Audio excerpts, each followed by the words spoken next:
Okay. All right. Thank you very much for joining us, and it's great to see some familiar names, if not faces, on the list of folks that are joining us today.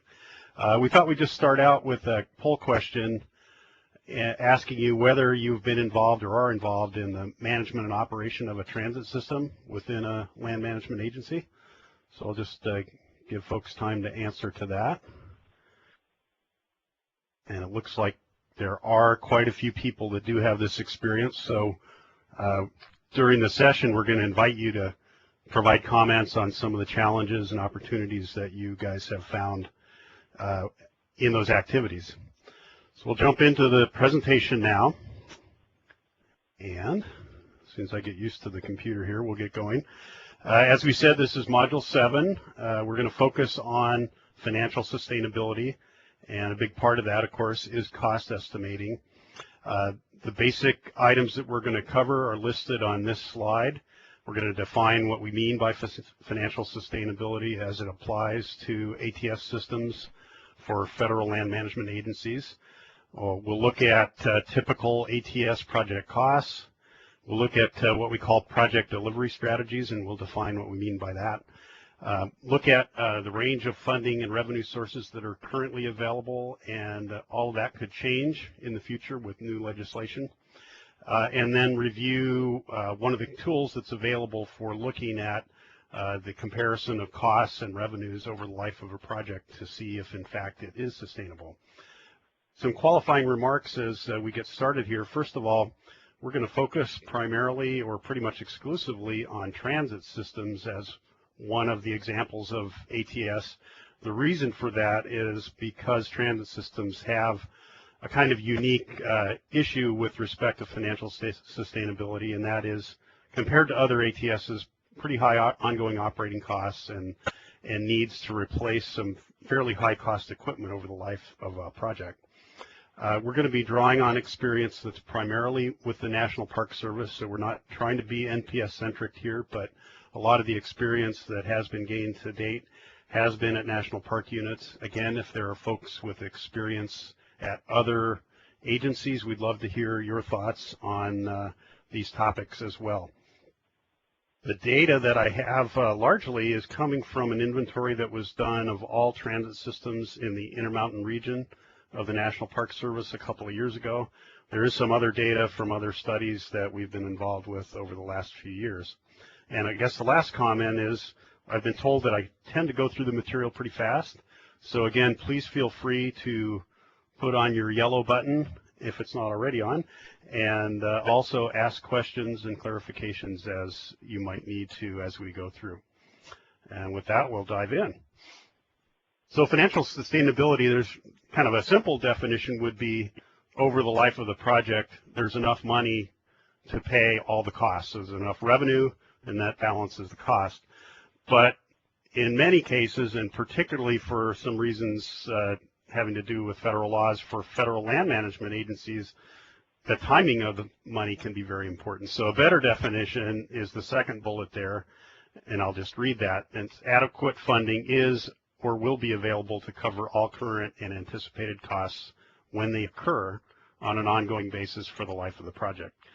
And an important factor is that some of the funding sources that we might consider for implementing an ATS may have limited uses. And so the overall sustainability depends on the right kind of funding being available for the right uses. What does it mean when there's a red? Okay. All right, financing versus funding.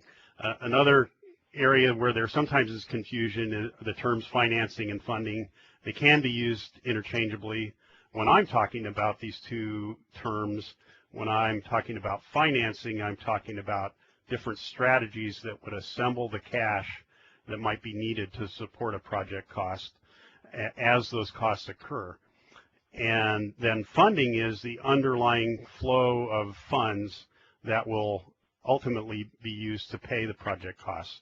So you might have an upfront high cost and you use financing to pay that off, and then over time you have money available to pay back the high upfront costs that you need to incur to implement the project.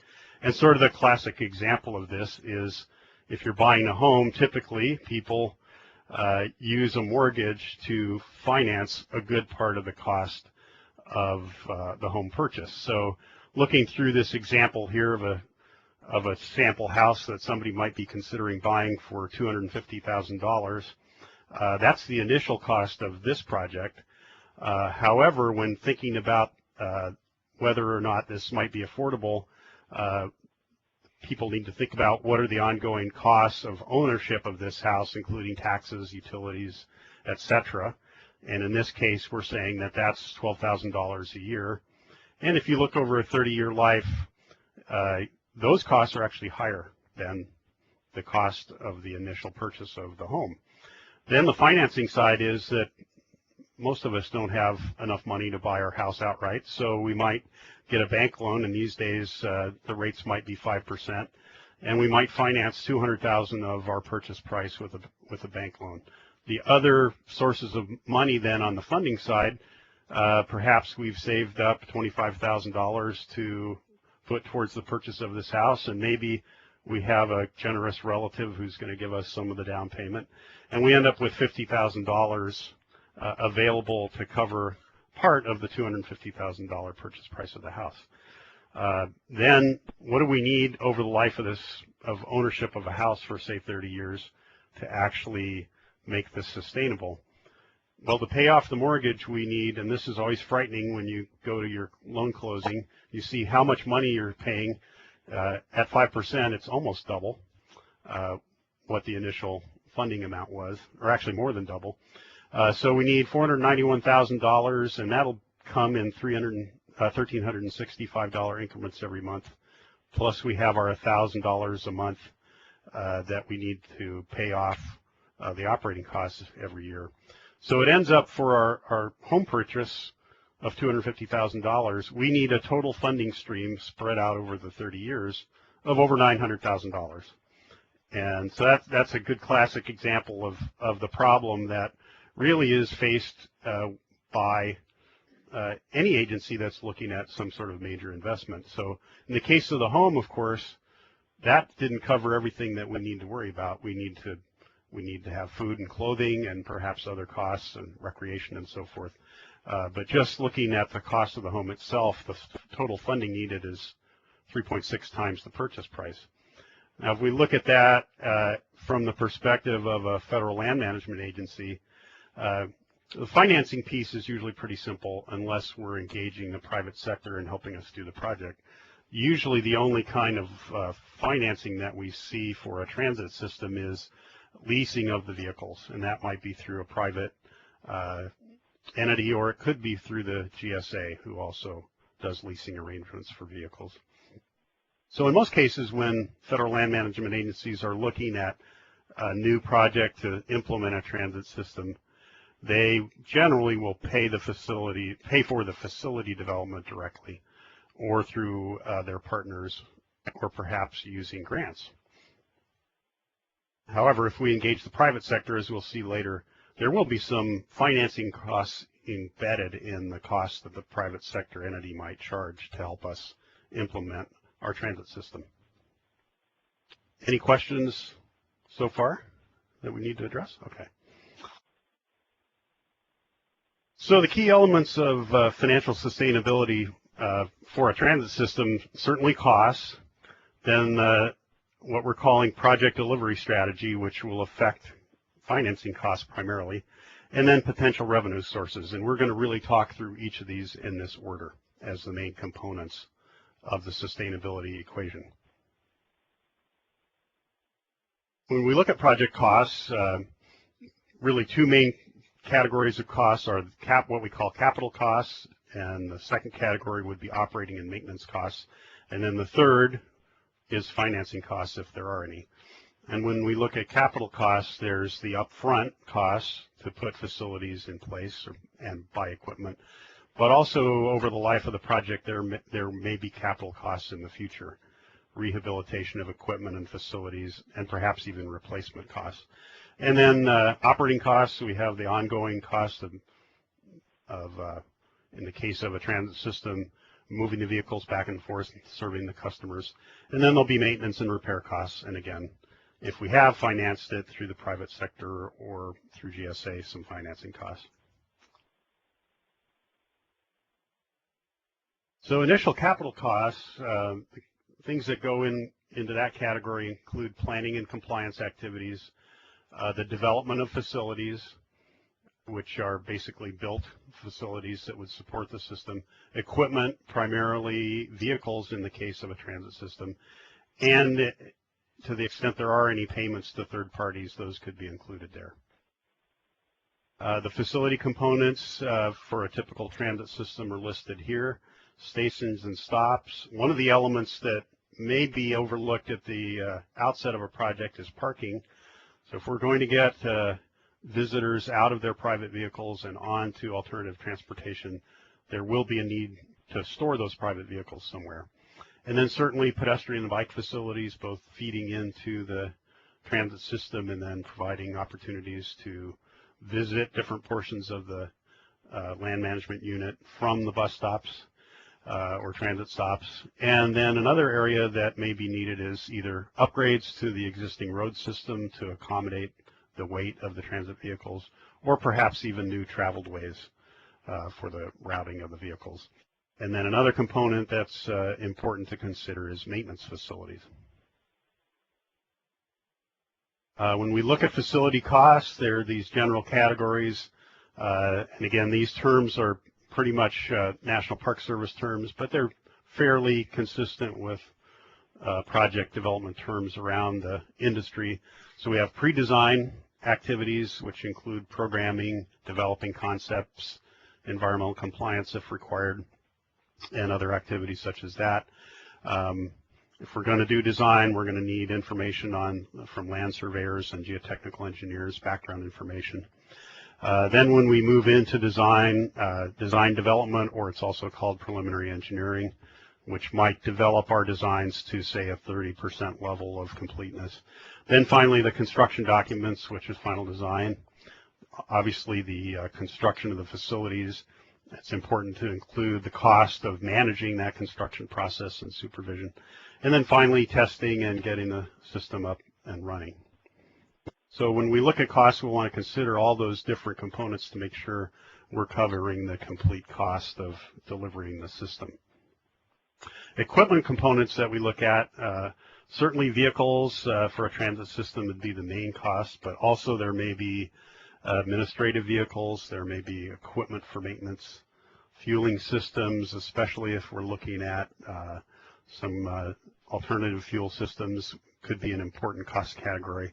And another one that frequently comes up is information systems to help visitors learn how to use these systems. When we look at equipment costs, it's usually a little bit more complicated than just simply going down to the car dealer and buying a vehicle.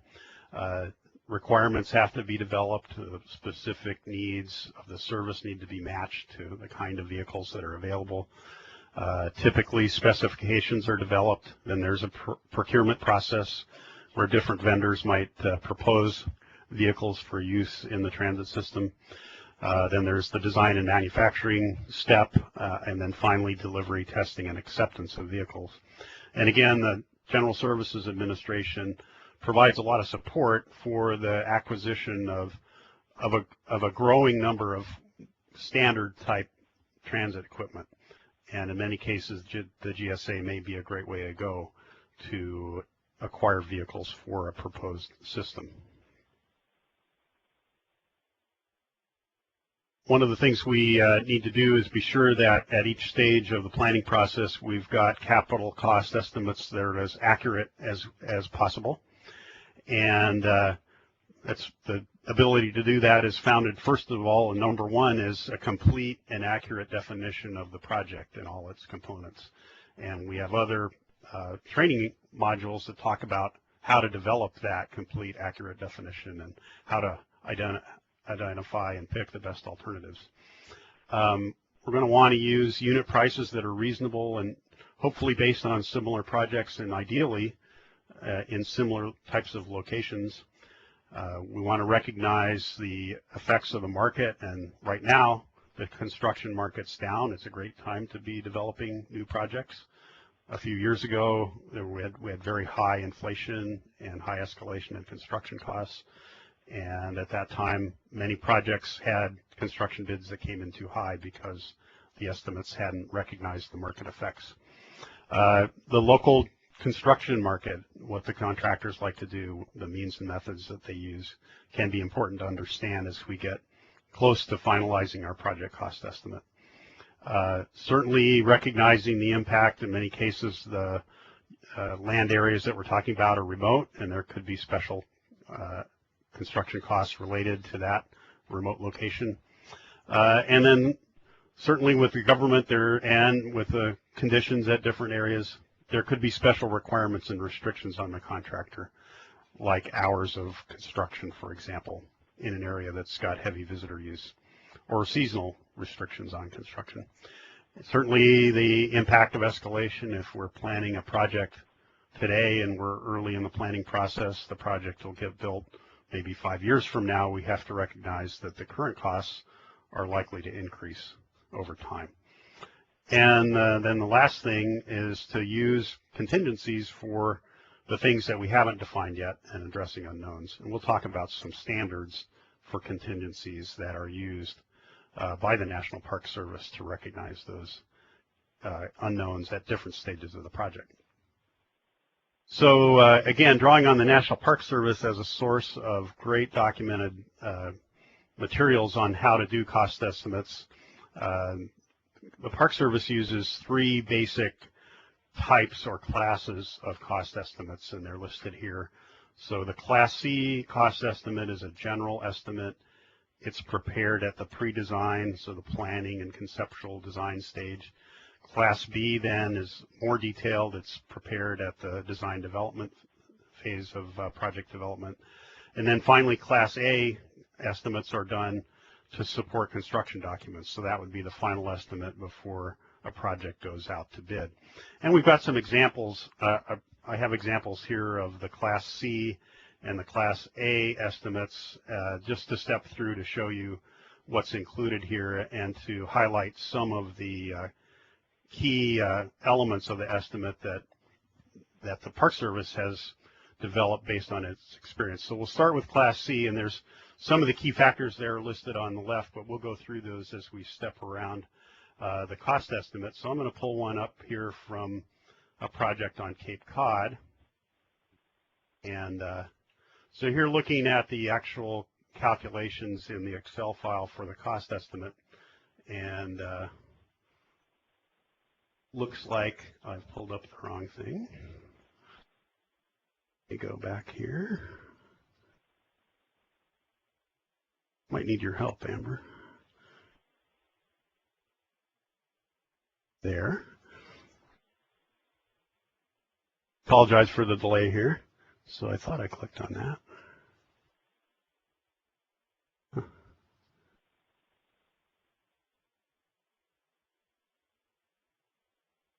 It says Arch Rock here, and it didn't pull up the right thing.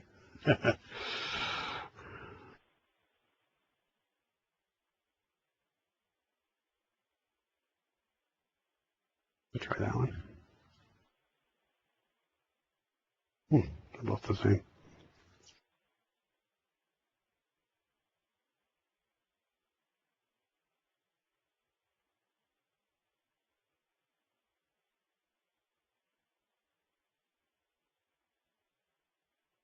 Well, I'm going to just go through this. Oh, here we go. What happened?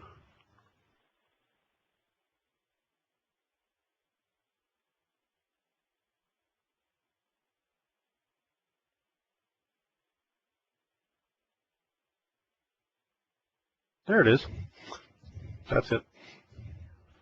Yeah.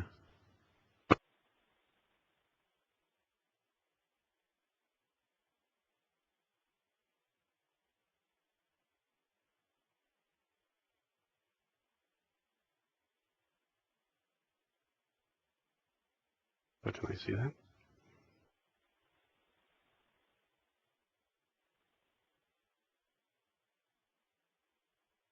All right, apologize for the delay there. So this is a typical, again, Class C general cost estimate, and one of the key features is generally we'll have items, so you'll see here, for example, concrete pavement demolition. We'll have a quantity and a unit, and then the cost per unit and a total. So a fairly simple level of estimate here. But let me go through some of these other, so we'll get, for this estimate here, we'll get, say, a total, what we call direct construction costs, so that's the actual production of the construction activities out in the field, of a 1.5 million. Then we have these factors that address some of the unique features, say, of a construction at a national park in a remote location. So the Park Service uses what's called a published location factor. So this would be for that construction market compared to the average across the country. In this case, Cape Cod. We're saying Cape Cod is maybe 7 to 8% more expensive than your typical location. Then we use a remoteness factor. So Cape Cod being somewhat remote from, say, the largest nearby city, but not too far, we'll use a fairly small add-on there of 3%. Federal wage rate factor is something that gets added to pretty much any project that's implemented by a federal agency or with federal dollars. Then you'll see here our design contingency, and we'll talk a little bit about how that's determined in a few minutes. But in this case, for this project, a 20% design contingency was used. Then we go into the standard general conditions for a typical government contract. That's about 12% for any contract, and then additional special conditions for U.S. government contracting, we add another 7.5%. This happens to be a historic project, so there's a factor added to that. Then we have the contractor's overhead and profit of 12.5%, profit of 7.5%. And so then we'll get a net construction. You'll see it's about double the cost of the direct construction. And then if the contracting method is going to be different from a regular bid price, low bid, there could be a factor added there. So in this case, the plan was to award this to a small hub zone business. So there's a 10% add-on for not being full and open competition. And then finally, this project, the midpoint of construction was estimated to be about 3 years away. So we used a 4%, or 4% was used as the escalation. And so again, that added another about 10%. So you see, when we get the total bottom line cost, recognizing all the special conditions for this particular project, it's 3.8 million, or about 2.5 times the direct construction cost. And the factors that are incorporated in this estimate are both developed from overall experience throughout the National Park Service, plus there are sources for these factors that are in published documents that cost estimators use. So that's the Class C. Let's see if we can hopefully pull up the Class A estimate just to give you a comparison.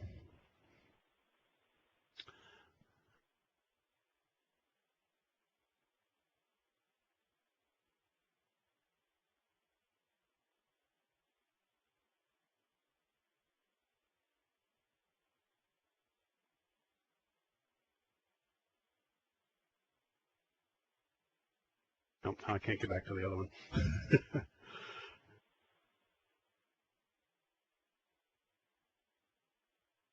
Okay. Amber's going to pull it up for you.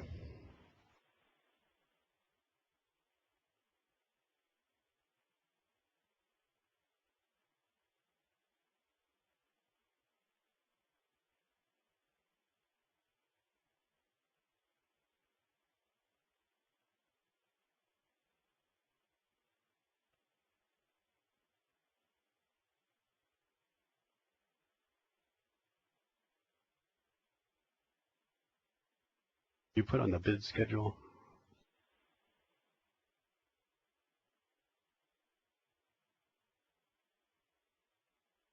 Go to the Arch Rock tab. Okay, just look at this briefly. You'll see for this Class A estimate, first of all, we have many, many more items, and instead of something like a certain number of square feet of sidewalk, now we are down to the list of numbers of anchor bolts and different kinds of footings and so forth.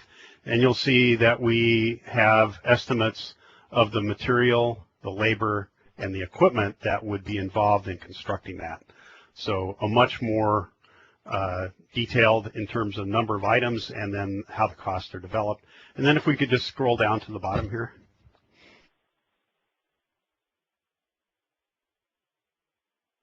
You can see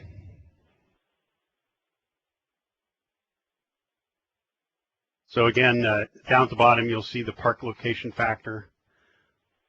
In this case, state and local sales taxes, again, contractor overhead and profit, and costs for a bond.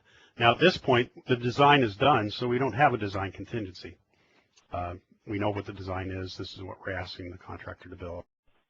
So, but that shows you the level of project development as we go from the conceptual on to the detailed. Okay, let's go back. And Bill, it looks like we have a question on the telephone from Vermont.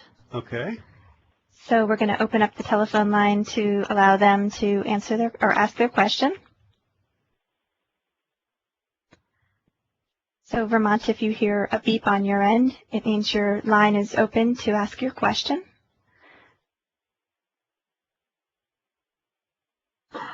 So if you'll just introduce yourself and ask your question. Hi.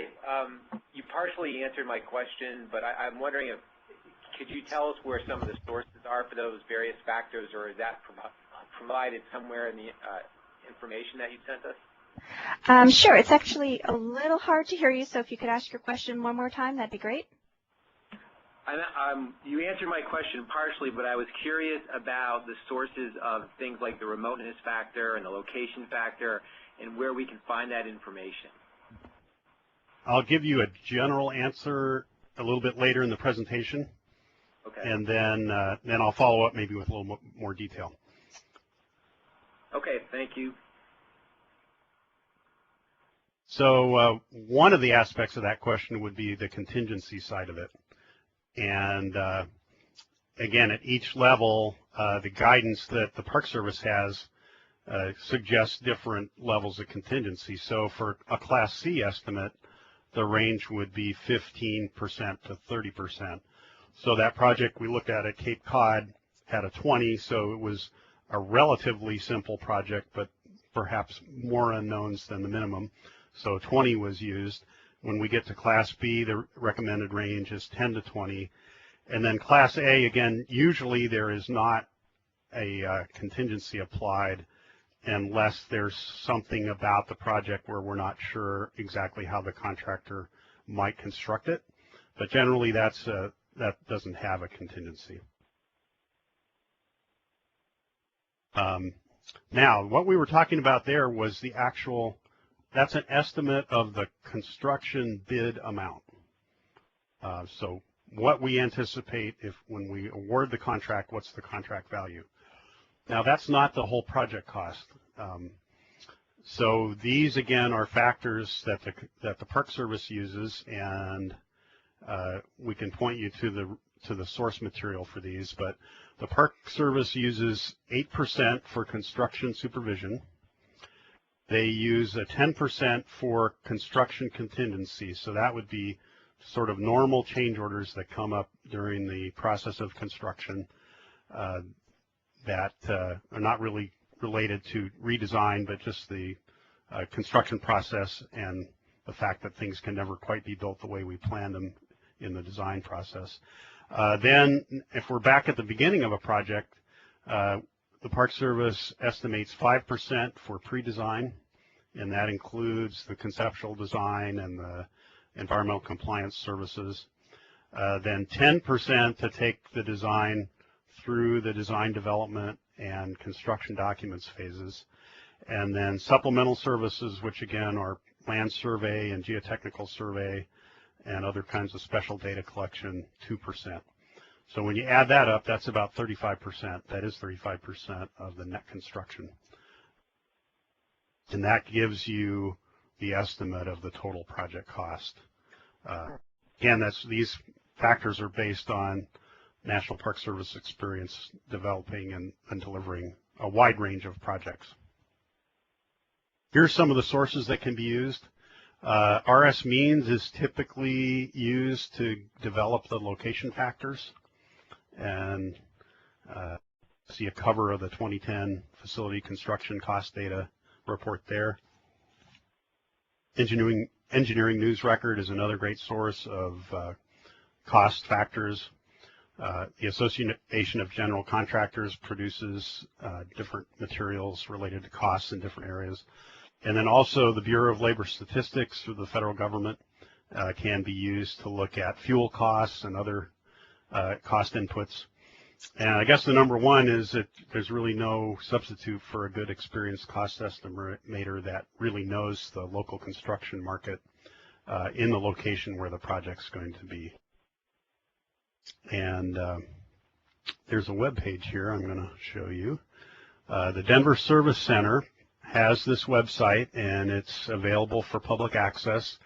It's called the Service Center Workflows. This contains all the standard procedures and forms that are used for planning, design, and construction of capital projects by the Park Service. And there's a cost estimating guide that's in here that covers a lot of those factors that we talked about. It's a great resource. Those of us that actually do design work for the Park Service must use this, but it's a nice resource for other folks looking at how to go about project development, and a lot of great checklists and other things here. I encourage you to peruse when you have it. So while Bill is moving back to his PowerPoint presentation, I'll just encourage everyone that if you have a question to please press *8 on your telephone or use your Q&A drop-down menu through Live Meeting to type your question, and we'll read it to Bill. Thank you. Okay. Another one of the key costs for a transit system is the operating vehicle costs. And one thing I would do is caution you about these numbers. They change very rapidly, and the other thing is these vehicles tend to be very much customized pieces of equipment, and the different options that might be selected can highly affect the cost. And the other thing that can affect the cost is the numbers of units that might be ordered. A great strategy for a location might be to see if there's another agency that's ordering similar vehicles, and then to add on to the options that might be available. But anyway, starting sort of at the small end of the scale, what we call cutaway passenger vans. These might be your typical airport shuttle vehicle, rental car vehicle. The range there would be from $60,000 on the low end up to all the way up to $190,000 for a large one with a lot of features. The Sprinter van, that's a brand name, but it's a larger passenger van that doesn't need body modifications to turn it into a passenger vehicle. Basically has seats added to a delivery type van. That's in the range of $80,000 to $90,000. Those have been used pretty successfully at Glacier for service that goes up on a fairly narrow road over Logan Pass. School buses are another resource that's used a lot for recreational areas. The cost there lower than your other kinds of buses, $100,000 to $170,000. Obviously, there's compromises when we're talking about a school bus in terms of maybe features and comfort. Then a whole range of transit buses. These would be more heavy-duty vehicles, special built as opposed to being a passenger van that's converted or a truck body that's converted. So on the small vehicle end, perhaps as low as $150,000 up to $250,000, and then you can see on up through the full-sized or high-capacity buses well above $600,000 might be a typical cost. Another consideration is the fuel type. A natural gas or a hybrid type vehicle is going to be significantly more expensive than.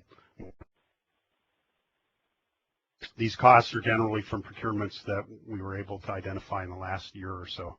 But again, the market really changes a lot, so that would be something that when estimates are done, they need to reflect what the current conditions are. And again, GSA is a great source for some of this information and candidate vehicles that you consider.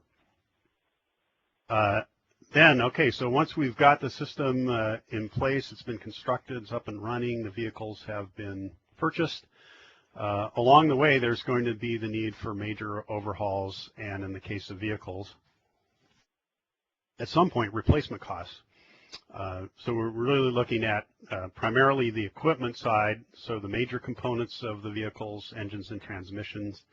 At some point, you might consider a complete rehab of the vehicle. One of the things to consider is how much more service life would be obtained by doing that versus the cost of buying new and the result of that new vehicle. And another consideration is as technology advances, particularly these days on the fuel system side, may be a reason not to rehab a vehicle but go for a new. On the building and facility side, again, there will be rehab costs over the life of the project at some point, although in the grand scheme of the overall costs, those are probably going to be lower than the equipment replacement and rehab costs. Some issues here on figuring out what these costs might be. Certainly how intensively the vehicles are used in the service. We have a question? Okay. Let's stop. We do. Do you have similar bus type costs for alternatives? Like alternative fuels, that probably Alternative fuels, yes. So and Cutter may have better information than I do, but the kind of rule of thumb that I always heard was about $100,000 premium for an alternative fuel system.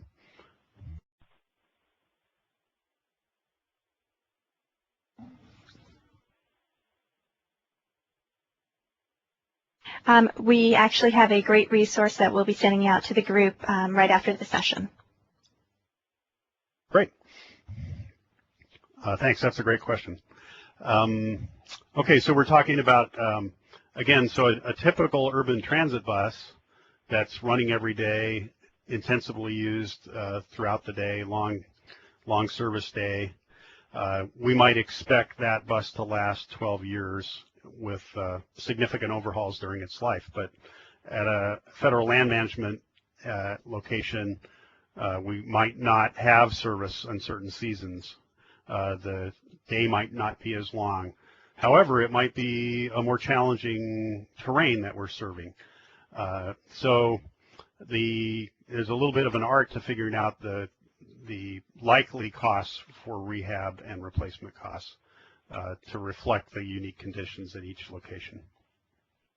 Some typical costs that have been used in planning for, this case, Grand Canyon.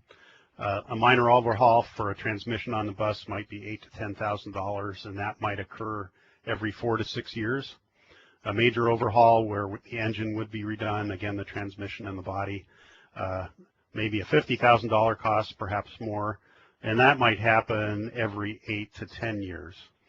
And we might expect that vehicle, say, in a seasonal operation, to last at least 15 years as opposed to the 12. Again, we might decide to replace it for other reasons, technology advancements or other. But those might be some general planning guidelines that could be used as a starting point. Let's turn now to the ongoing operating costs of these transit systems. And the key components of the operating costs are listed here. And labor is by far the biggest component of the operating cost. And that includes labor for the operators, their supervisors, customer service or marketing or visitor contact. Certainly there's fuel or energy for the vehicles as well as the facilities, marketing materials and public information. Some of these systems might involve traffic and parking management to direct people to available parking where they could then pick up the transit service. And then again, there may be certain contracted services that are included in the operations that would want to be considered.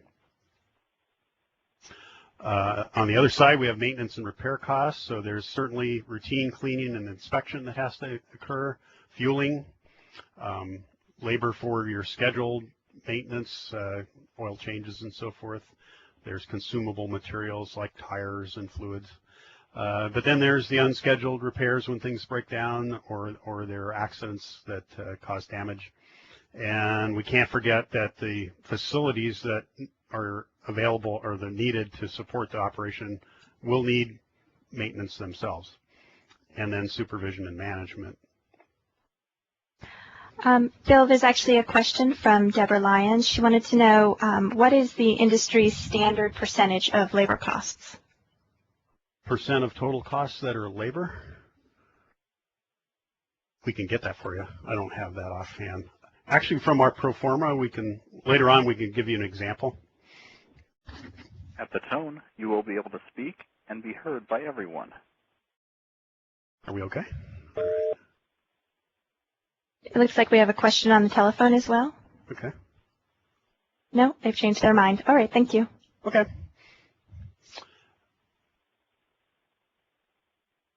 So some considerations here when estimating your operations and maintenance costs for a particular system.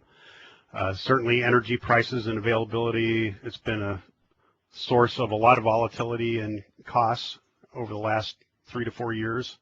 The labor availability and skill levels, and at some units, even the availability of housing for workers. Again, the operating environment is at a flat or a very steep operating environment that might affect fuel consumption and wear and tear. Number one is, again, the service characteristics. How often is the service operating? How long during the day? What's the seasonal operating characteristics? Those will be the big drivers. Again, service delivery strategy, and we'll get into that in a minute. The type and condition and location of the equipment. So if our maintenance facility is not close to where the operations are occurring, we're going to incur costs, both labor and fuel, to drive the vehicles to and from the maintenance facility. What kind of strategy do we have for informing visitors or marketing the system? And then what kind of management and operations activities need to occur related to the system? Again, perhaps parking management. And again, looking at if we're planning over time, how might these costs change over time with escalation?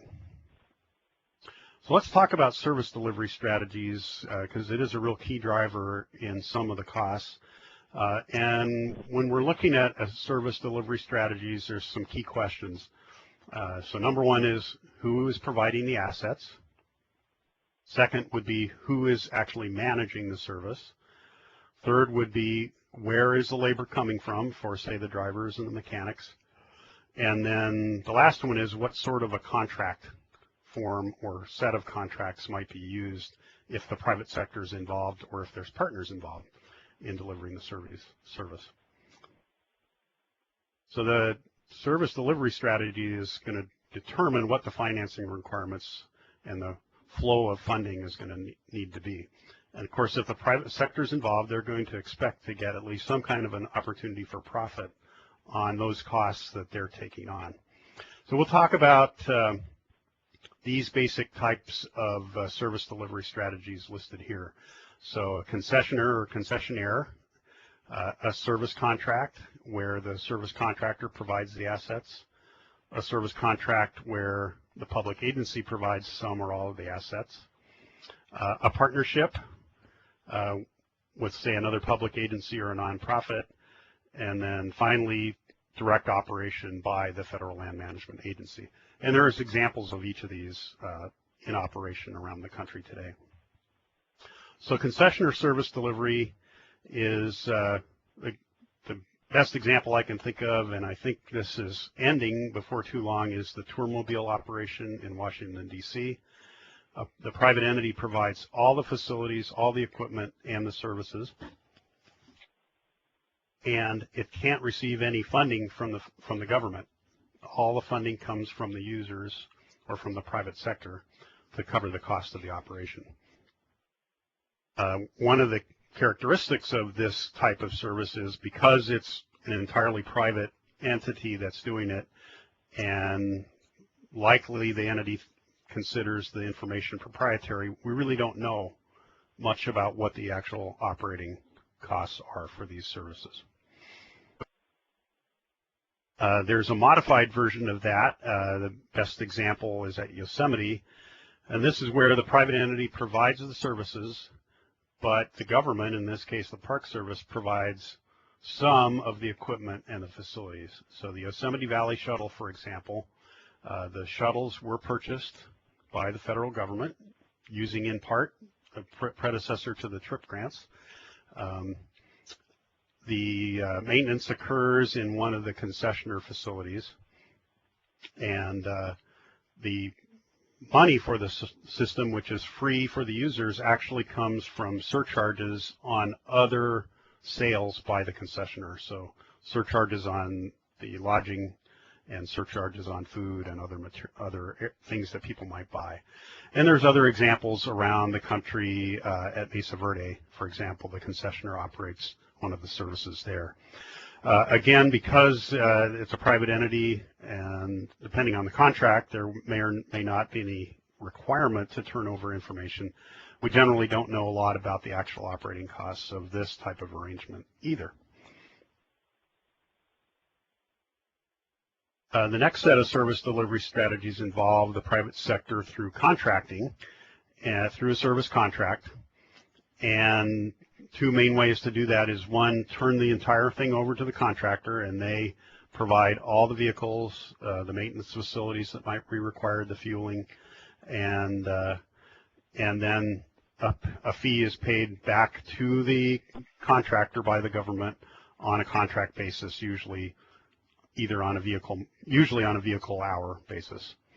The system at Rocky Mountain National Park is delivered that way.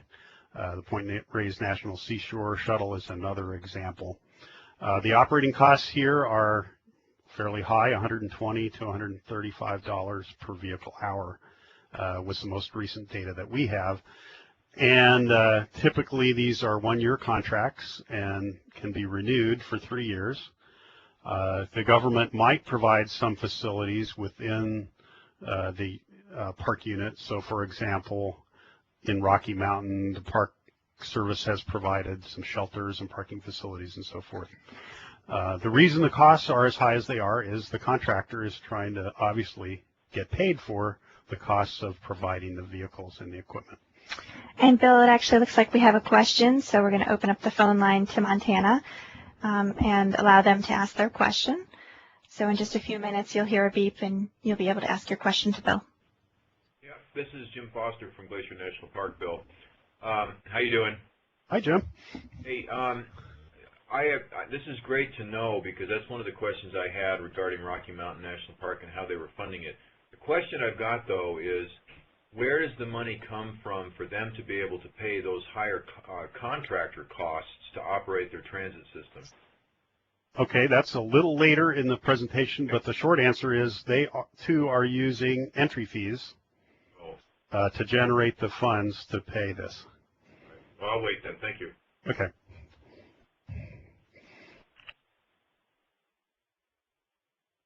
Okay, the next example of a contractor-operated service is where the government provides most or all of the equipment or facilities.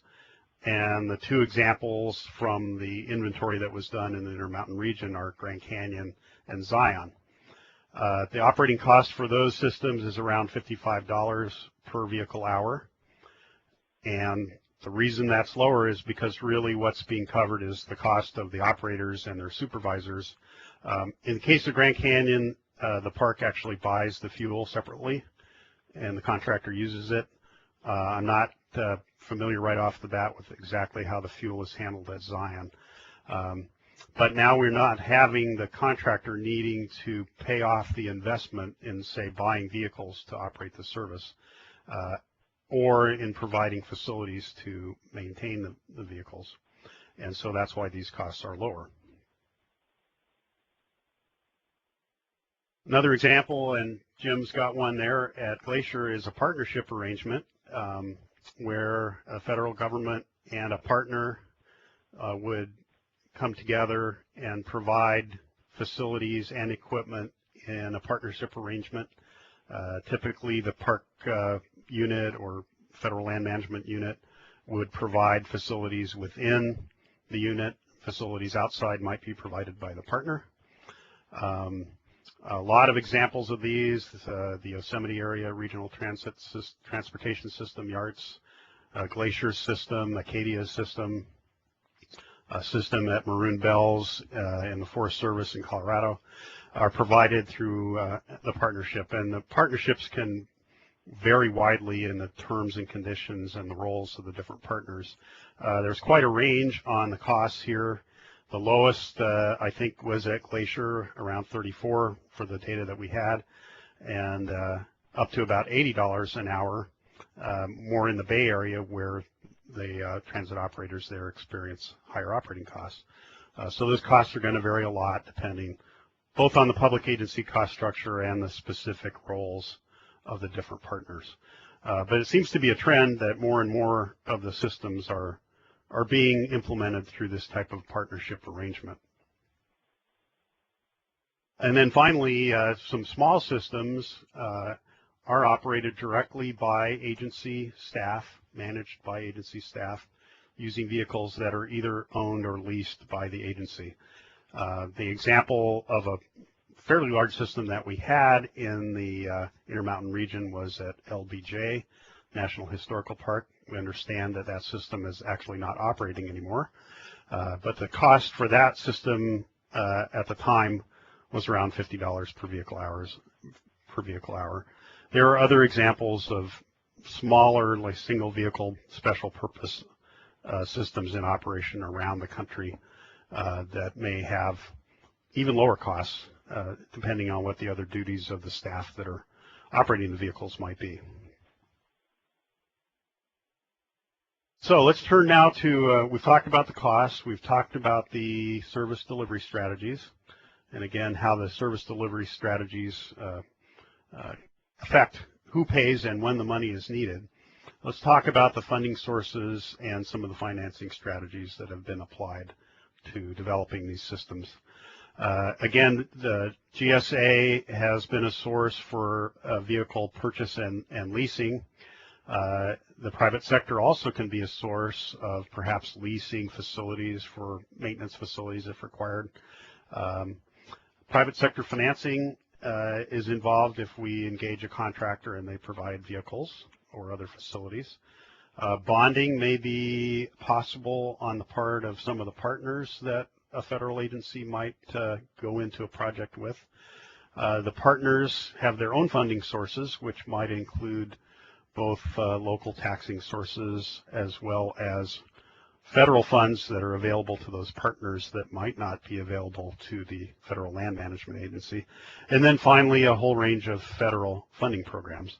And of course, also there's the users themselves may contribute through user fees or fares. Again, we need to be careful that the uses for some of the sources that we talk about might be restricted. So let's start with user fees, and there's a range of those that are applied. Certainly direct user charges, that is, you pay to get on the transit vehicle, or you might pay parking fees. So the best example is, again, probably the Tourmobile in Washington, D.C., where I believe a day ticket these days is on the order of $25 to $30, and that would, through the revenues from that source, the concessionaire covers all of his costs and makes a profit. The Yosemite Area Regional Transportation System is another example where user fees or fares are charged, but in that case there's other subsidy sources of revenue so that those fares aren't covering the full operating and capital costs of the system. Entrance fees for parks in the West are a popular source for the underlying funding. They're used at Grand Canyon, Glacier, and Rocky Mountain, among other parks. And then there could be indirect user charges. We talked about this for the Yosemite system, where the concessionaire actually adds surcharges to rooms, to food, to other sales, and the revenues from that help to cover the cost of the shuttle system that they operate. Other funding sources, the base funding for the Park Service called ONPS, operations of the national park system. Certainly the TRIP program that we're part of here, those are competitive and they can be used for capital costs, including the planning and design costs associated with capital project development, but they can't be used for ongoing operations. The Federal Lands Highway Program is a source of funding, line item construction funds for Park Service, and there may be similar sources for the other federal partners or for other federal agencies. And then again, the local or state government partner funds. And one of the good things about partnering with an agency like a local or state government is they can be able to receive federal grants that are not otherwise available to support federal land management agency transit systems.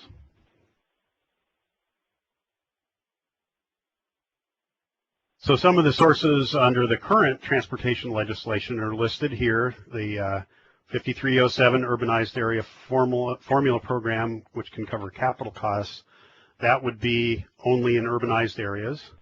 The 5309 is major capital investments. Again, that's only really relevant to a large new capital project and perhaps a park unit or a land management unit might be served incidentally by a system that was developed through that program. Then there's elderly and handicap transportation programs, section 5310. And then finally 5311, which could be a source for some of the remote areas, rural and small urban areas program. And so again, the federal partners or the local partners or state partners might be able to get access to those funds and use them in support of delivery of a system on a federal land management area. Other transportation enhancement funds, again for capital costs only, so-called CMAQ grants that can actually both include capital costs and planning costs as well as demonstration funding for operations. And then certainly different federal land management units have been taking advantage of the ARA funding, TIGR grants and TIGER grants and so forth to do different aspects of their systems. So how do we put that all together? How do we decide or how do we determine if the revenues that we have available are going to be adequate to cover the costs that we can anticipate incurring over the life of the project? And the Volpe National Transportation Systems Center has developed what's called a pro forma, or a financial cost and revenue cash flow tool that can be used to analyze over time costs and revenues and determine whether there is a balance and the system can be sustainable.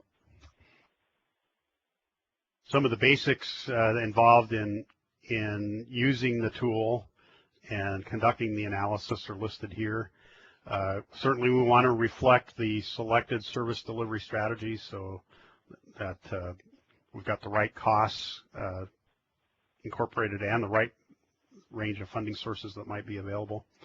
We'll want to separate out our capital costs from our operating costs, and we'll want to estimate our capital costs by, again, major category, the facilities and equipment, the vehicles, and looking at initial versus future rehab costs and being sure to capture the upfront planning and design costs. And then operating costs, so again, we have two options in these models. Early on, there's sort of a default cost per service hour that can be applied. It comes out of the Volpe system. But later on, when we're really getting down to the details of determining if the system is feasible, we'll want to get in and look at the details of the operating labor, the maintenance, fuel, supervision and management, and any other costs that may be involved, including, again, if we need to, addressing the issue of employee housing. The appropriate time frame for analysis, the Volpe tool, at least the version that I'm familiar with, has 8 to 10 year horizon, and that really won't get us to where replacements are going to be needed, but it's helpful as a tool anyway to see if our system is going to be sustainable at least through the initial life cycle of the vehicles. Again, we want to consider the effects of inflation, and that's an uncertain thing, obviously. And then also, again, recognizing the revenue sources and applying the revenue sources to those costs that they're eligible to cover. And again, recognizing some of our sources are really uncertain because they might be competitive. And then certainly the future is a little bit foggy because the transportation legislation that may come out in the next number of years may change these programs. So it's definitely a challenge. Another lesson learned from our work on some different park units is being careful about how we estimate entrance fees and user fees and the effects that there might be from annual passes and other things that might reduce the expected flow of funding. And I've got an example of that. We'll want to add more detail as project planning proceeds, so we start pretty general and get a sense if the thing looks feasible, then we go to the next level of project definition and add more detail to our cash flow.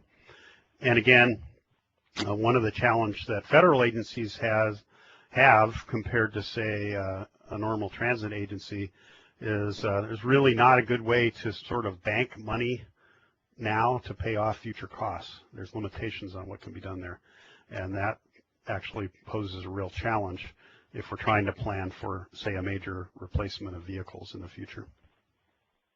So let's look at entrance fees and just an example here to show how the different passes and behavior of visitors can affect the actual money that could be generated from, say, an add-on entrance fee. So certainly it's impacted by what the fee collection policies are.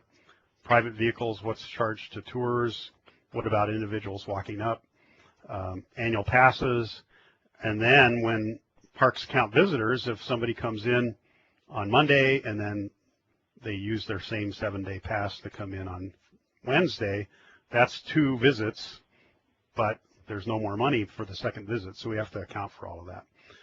So, for example, at the Grand Canyon, when we did the detailed evaluation of financial sustainability, even though there are 3.8 million annual visitors coming into the park in 2007, and they were in 1.5 million vehicles, a $10 per vehicle charge was not going to generate $15 million because actually only 500,000 of those 1.5 million vehicle entries actually paid a fee. So you see the fee returns were actually only a third of what our first blush might have been. Yes, so we have some questions, and I think this would be a great time to take them. So they're here. I've got them here. Okay. All right, so we do have a number of questions, and we'll just take a brief break for Bill to rest his voice for a minute while I read at least one or two of the questions. The first question was, why is there so much disparity in operating costs between privatized systems and self-operated systems? Okay, the answer is that the privately operated systems, unless the government is providing the vehicles, are going to be more expensive because the contractor is going to try to recover the cost of those vehicles over the term of the contract.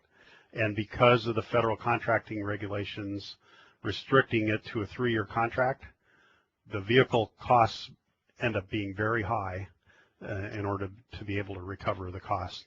So when the contract's over, that contractor may not have a use for those vehicles.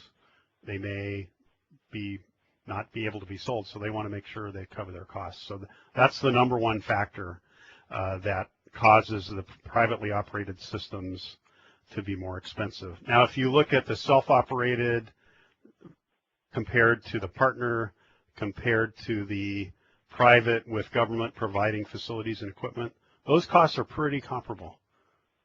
And they vary more as a result of where they are than the type of delivery. Oh, great, thank you. And the next question was, does the operating cost per vehicle hour provide for each scenario, including the same factors? Yes, so that was determined just by looking at the total operating costs for a year and dividing that by the total hours of operation. So fuel, labor, everything's included. Great. And the next question, if the Forest and Park can provide the service at half the cost of a private company, wouldn't it make sense for the governmental agency to get into the transit business? They offer twice the service at the same cost, or save 50% of operating costs. So again, if you look at the numbers, if the government can find a way to provide the equipment and facilities, it can save most of that cost. The challenge is that there are some special skills that are needed to successfully operate these systems, and except in the cases of very small systems, I think the federal agencies are just finding it's too difficult to acquire the skills, and particularly when we have a seasonal operation, it's difficult to every year get the employees together, get the supervision together, and so I think in the end it ends up being largely not even feasible for the agencies to take that on. Great, thank you. That's actually all the questions for now, but I'll just take this opportunity to encourage everyone to either ask your question online through the Q&A drop-down menu or press *8 on your telephone. Thanks. Okay, thanks. Those are great questions. So again, just to kind of wrap up this point here on the Grand Canyon, if we're looking at some sort of an entry fee as a way to support the operating costs, we've got to be real careful to be accurate in terms of how much money is really going to be generated based on the fee collection policies and visitor use characteristics at the individual park unit. Okay, so now we're going to look at the ATS cash flow pro forma tool developed by the Volpe National Transportation Systems Center, and I actually have, hopefully this comes up, I have an example from an analysis that was done for the Grand Canyon. Maybe I just need to be patient here. Only getting the cost estimate here.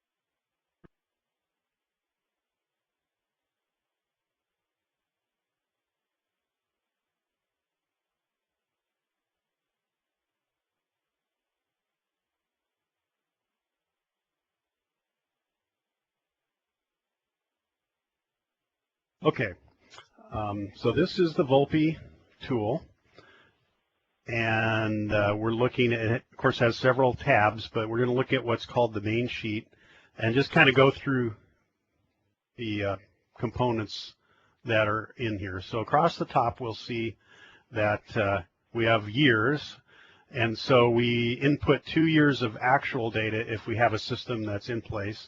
And this was for the Grand Canyon, so there in fact was a system in place.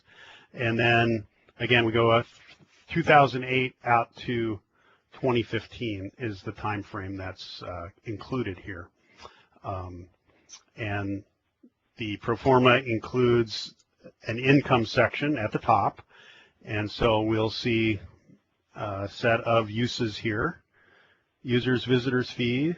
So entrance and tour fees, again, is a major component of how the Grand Canyon pays for its system. So you'll see across the line there, as we go across the years, actually an increase in the fee level to help support the system. So in 2010, $6 million from user fees, entrance fees rather. And then we go down the line here. The old name for TRIP was ATPPL, so that's what this source is for capital costs in 2006 and 2007, then on out into the future. It was used to develop a new transit center and bus stops and a new bus maintenance facility. Then the Park Service has what's called fee demo funds, which is another variation on a portion of the entrance fees. And then you'll see park base funds here as a component of the funding. Then the tool includes a whole list of other potential sources, and they're listed here. These are the same FTA section funding. You have a question? Yes, we have a telephone call question from Montana. So Montana, if you hear the beep on the telephone, you can ask your question.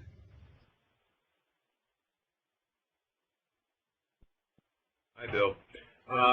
So looking at Grand Canyon's estimate then for operating costs out, it's growing, which you would expect it to do. Right. And with basically a freeze on being able to raise fees from the department, how are they expecting to be able to pay for that? And then we've got 2014, the Floria is going to be sunsetting, and so that funding source may go away.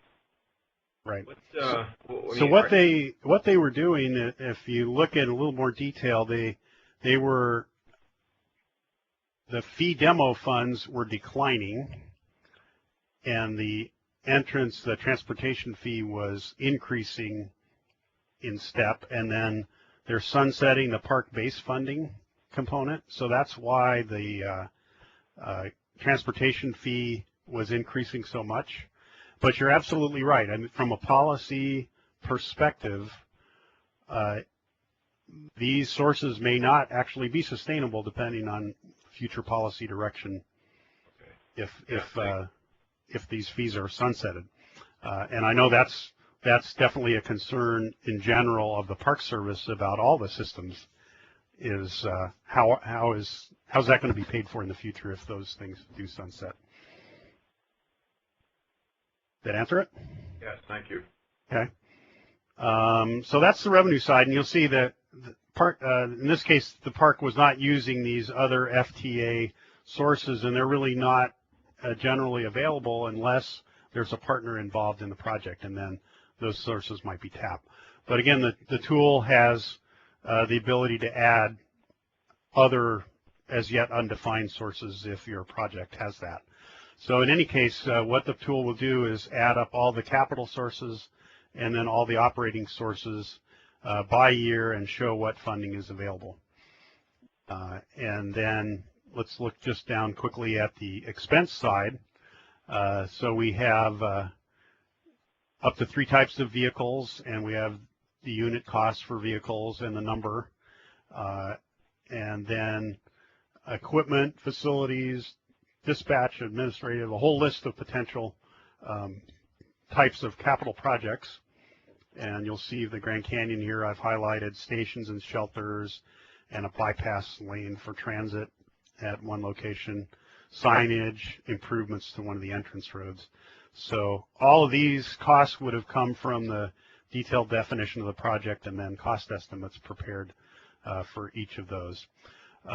Then this line that's highlighted was something that we actually added to the Volpe tool called a capital replacement allowance. So this is the funding that's going to have to be set aside somehow to ultimately be able to replace the vehicles and to fund the major overhaul of engines and transmissions and so forth. And you'll see that was basically about $500,000 a year in the case of this project that would have to be in place somehow in order to provide future replacements. Then the sheet allows you to enter an inflation, or you might have a source that feeds the numbers into this sheet that deals with inflation on its own. But in any case, different rates of inflation can be applied. And then the sheet just at the bottom balances out the capital and operating costs and uses. And then it'll show a net operating balance and a net capital balance for the whole sheet. So it might be interesting just to go over here and look at the totals for the period for this project. And so the total operating costs for the period here, about $58 million, and the total capital costs about $43 million. Again, this is only really a short time period. You know, we might want to look further out and the further out we go, the more the operating costs are going to offset the capital as a total. But that's the Volpe tool, and we've included as an attachment a copy of it, the blank one, and now we have a question. Yes, we actually have a question from Denver. So Denver, when you hear the beep tones, if you will ask your question.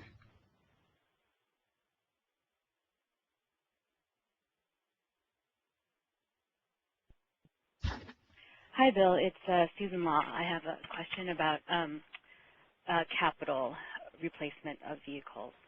For transportation fees, isn't there some kind of limit that they can only be banked for, I think, maybe 2 years? So how do you plan for capital replacement if the funds need to be, you can't plan that far ahead for capital replacement for buses? Yeah, that's you've hit on the crux of the problem. So really the park doesn't have a tool to do the banking that the spreadsheet says needs to happen. And what generally has happened is that as the vehicle replacement needs come up, the parks have submitted TRIP grants or other types of proposals and have been able to secure the funding. So that's how Yosemite's bus fleet managed to be replaced. But it's a great point that there really is not a tool to establish a sustainable long-term fund amount to fund replacements. Now, the interesting thing is that's not really that different from most transit systems in urban areas. Most transit systems in urban areas, when their vehicles are ready for replacement, submit for a federal grant, and it might be a formula grant that they can count on, but they're counting on federal funds as the source of money to replace their capital assets. And from an overall policy perspective for the transit business in general, this is a huge issue, and the Federal Transit Administration is really focused on what they're calling state of good repair, in that there has not been sufficient funding for vehicles or facilities to keep them at the appropriate level of repair to ensure safety and operability. And that's certainly, true. It's as true for an urban system as it is true for the federal land management systems. Great, thanks. Okay, we'll jump back to the presentation.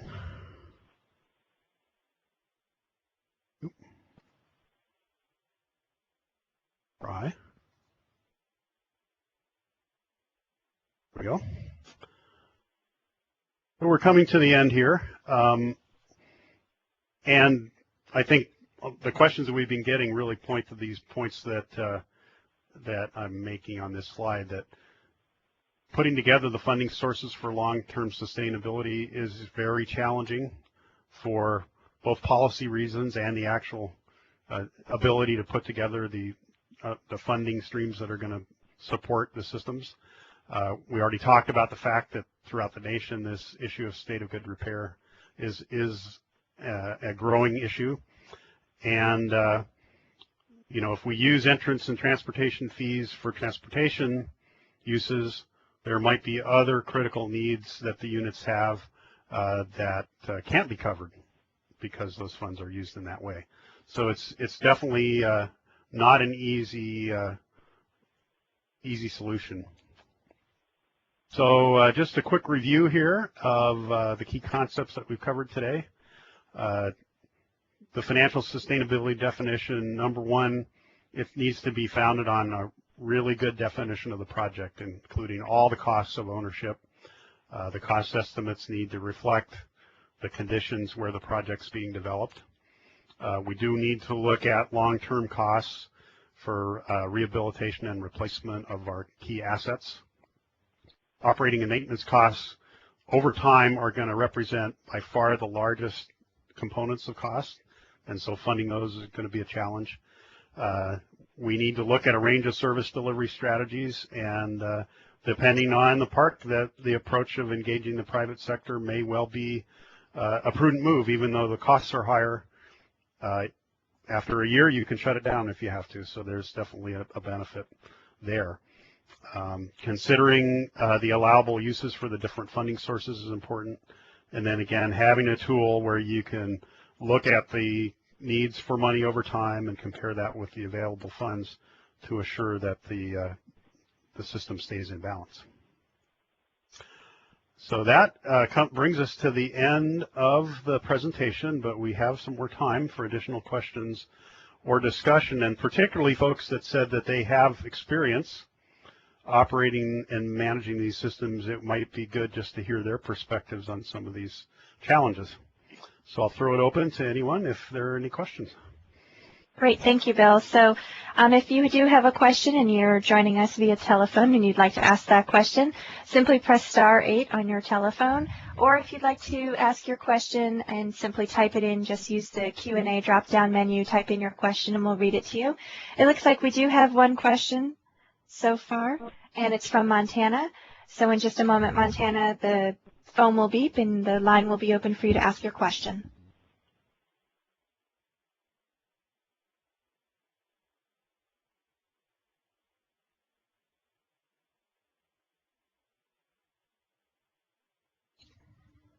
Go ahead, Montana. Your phone should be open. I'm sorry. Bill, Jim again. So this might sound like a really stupid question, but is there a link to this Volpe tool, and is it available to us in the parks? Yes. There is, and actually you can download it using the handouts button on the top right-hand corner of your live meeting screen. It looks like 3 white pieces of paper. All of the documents that Bill has shown today, along with the PowerPoint and all of the pro formas and Excel files, as well as some additional great resources are available for download directly from there. Beautiful, yeah. And you'll find that there's an instruction document as well as the blank pro forma there. All right, well, while folks are formulating their questions or perhaps typing them, I wanted to just quickly bring everybody to the TripTak website and also point out another website that might be of interest to some folks. First, the TripTak website, and it should be coming up for you in just a moment, or actually this is the tripsflorida.org website. There were a few questions earlier today about vehicle procurement. This program is actually run through by the Florida Department of Transportation and administered by Qatar, the Center for Urban Transportation Research. There's a lot of great information on here about procurement, and if you are at all interested in any of the information on here or have any questions, I would encourage you to contact Ed Bart. His email address is here as well as his phone number. He's the program manager and can answer any vehicle-related questions that you might have. Additionally, I wanted to briefly bring you to the TripTak website so that you can view that as another valuable resource.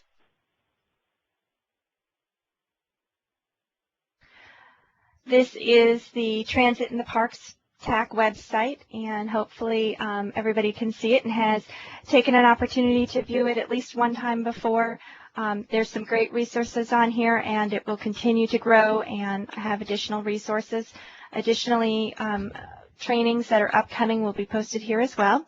It looks like we have a couple of questions already, both on the telephone and asked online as well. So the first question that we have for somebody who's actually typed it in is, do you have examples of water transportation systems using ferry systems? We don't have examples from the Intermountain region inventory because there weren't, but there are examples of systems out there. I don't have very recent data on them, unfortunately. All right. So are there any other questions? Please take this opportunity to ask them. Again, either press *8 on your telephone or you can simply type your question. Again, I want to just remind everybody that all of the handouts, everything that you've seen today is available in the handouts section of this live meeting. In the top right-hand corner, there are 3 white pieces of paper, and everything is available for download there. Very shortly, you will also be receiving an email from myself that will be an evaluation of the online webinar that you just attended, and we're looking for some feedback from you to improve future sessions and determine how your session or your experience was today. All right, so as we leave, I'm going to post for you the TripTak website in case you'd like to view it on your way out. You do have the functionality to do that.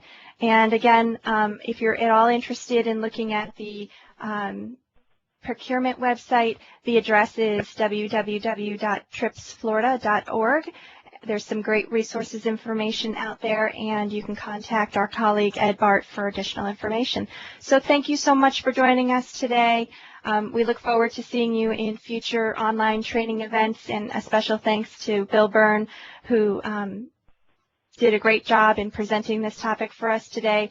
It's definitely a difficult subject to discuss, especially online. So thank you so much, Bill, and thanks to all of you for joining us.